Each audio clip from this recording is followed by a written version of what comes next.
Have a nice day. Today is Saturday, 2nd of March 2024. In 1930 March, Dr. Baba Sahib Ambedkar tagged as Satyagraha at the Kala Ram Temple in Nashik to give access to all. 1952 March, Pandit Jawaharlal Nehru inaugurated a fertilizer factory at Sindhiri. In 1956 March, Morocco gained independence from the France. However, most of you would be amazed to know the importance of this day. As 2nd March, the former Prime Minister of India, Jawaharlal Nehru, formally inaugurated the ammonium sulfate of Sindri factory, the first government-owned company, the first German military united entered also Bulgaria after joining the Axis Pact. Starting the newspaper analysis with the newspaper The Hindu states that despite hectic discussions, World Trade Organization MC13 ends with no deals on fisheries agriculture. The World Trade Organization failed to reach a common ground for resolving the contentious food security issue. Delegates attended the 13th World Trade Organization Ministerial Conference in Abu Dhabi, United Arab Emirates. The talks at the World Trade Organization Ministerial Conference ended with no decision on key issues such as finding a permanent solution to public food stockpile and on curbing fisheries subsidies that led to overcapacity and overfishing, sources said. However, the members agreed to further extend the moratorium on imposing import duties on e-commerce trade for 2 more years, they said. The Hindu newspaper also states that CAG, Comptroller and Auditor General of India, announces setting up of a Supreme Audit Institutional ICAL in Rajkot.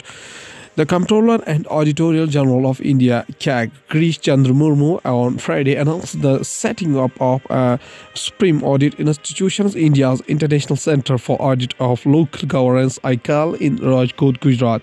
The CAG said local government often interacted with the multiple stakeholders and addressing their various challenges required expertise, rigorous methodologies, and effective communication. The Hindu newspaper also states that a food corporation to spend rupees 15 crore in 5 states to buy food grains bags with the Prime Minister Modi's photo. According to the RTI replies, regional offices of Food Corporation of India in Rajasthan, Sikkim, Mizoram, Tripura and Meghalaya have finalized tenders for procuring the 10 kg bags. The central government claims that over 75 crore people benefited each year under the Pradhan Mantri Garib Kalyan Anna Yojana in 2020, 2021 and 2021 to 2022. In the run-up to the 2024 general election, the central government is spending around rupees 15 crore in 5 states to procure bags with the logo of Prime Minister Narendra Modi that would be used to distribute food grains under the Pradhan Mantri Garib Kalyan Anna Yojana. Going towards the Hindustan Times newspaper states that UAP invoked as IED blast at Bengaluru, cave injuries 9. 9 people were wounded after a low-intensity bomb exploded in Pizzi restaurant in Bengaluru on Friday afternoon, prompting a multi-agency probe with the preliminary investigations zeroing in on a map who left an unidentified bag near the cash counter.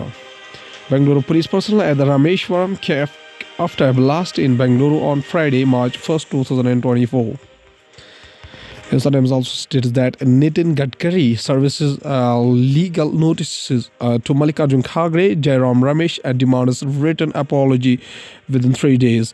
Union Minister for Road and Transport and Highway Nitin Gadkari speaks during the inauguration of various development projects in Mizoram on Friday. New Delhi Union Minister Nitin Gadkari has sent legal notices to Congress President Mallikarjun Kharge and General Secretary Jairam Ramesh for sharing alleged defamatory content about him on the party's official X account. Hindustan Times also states that Eco Survey Delhi's per capita income rupees 4.62 liter. Delhi's Finance Minister Atishi presented economic survey of Delhi in 2023-2024 at the Delhi Assembly in New Delhi on Friday. Delhi's per capita gross domestic product GDP will cross the rupees 5 lakh threshold in 2023-24 at the current prices, according to the advanced estimates for the year released with the 2023-24 economic survey at the Delhi government presented in the Delhi Assembly on March 1st. This will make it only the third state after Goa and Sikkim to cross the rupees 5 lakh threshold per capita GDP. Going towards the economy of the country from the business point of view, Sensex Nifty touched record highs on a robust Q3 GDP number.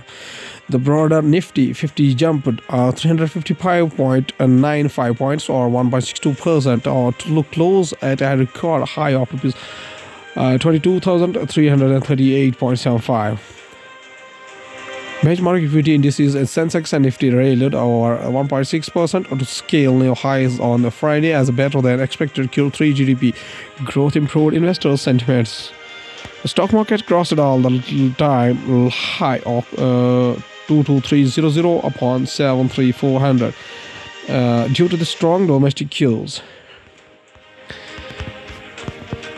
GST mop-up grows by 12.5% in February, while the GST revenues figures domestic continued growth momentum and positive performance, the ministry said. Gross goods and service tax collections stood at rupees 1.68 lakh crore in February for sales in January, up 12.5% from the year age period. Data released by the Finance Ministry Friday showed it was, however, lower than the revised level of rupees 1.74 lakh crore in January. Earlier estimate was rupees 1.72 lakh crore. GST revenue net of refunds was rupees 1.51 lakh crore, up 13.6% from the corresponding period in the previous year. Oil importers from Russia stable in February, little room seen for volume growth. A combination of reasons, including a drop in coal crude purchases by Indian refiners, narrowing discounts on Russian crude, increasing cost of freight and risk premiums amid the Red Sea crisis, and a rising number of tankers being sanctioned by the United States for G7 price cap violations, indicate low possibility of growth in India's Russian oil imports over the next few months. A crude oil tanker is at a Russian port. India's oil imports from the country have declined from the highs of May-July.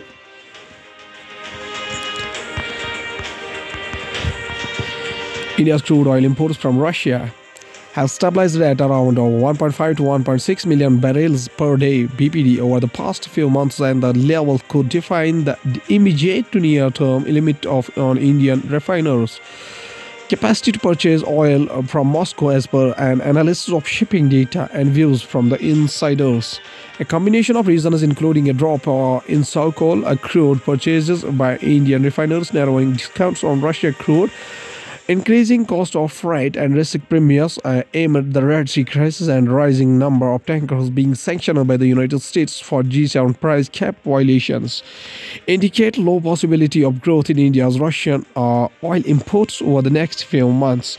In February, India imported a total of 1.55 million BPD barrel per day of Russian crude, up 1.4% from January volumes, as the preliminary data from the commodity market with analytics firm Kepler. Russian oil imports, which had been risen to over 2 million BPD in May-July, averaged at around 1.6 million BPD in August-February, from a peak of over 45% share in India's oil imports in May. Russian oil accounted for 32.5% of India's oil imports in February. India is the world's third largest consumer of crude oil and depends on imports to meet over 85% of its requirement. Going towards the world news, including only grains ships from Black Sea and for Iran still crossing Red Sea, says analysts. Alexei Navalny's parents bury their son as thousands chant his name. Iran votes in its first parliament election since 2022. Protests as questions over turnout loom.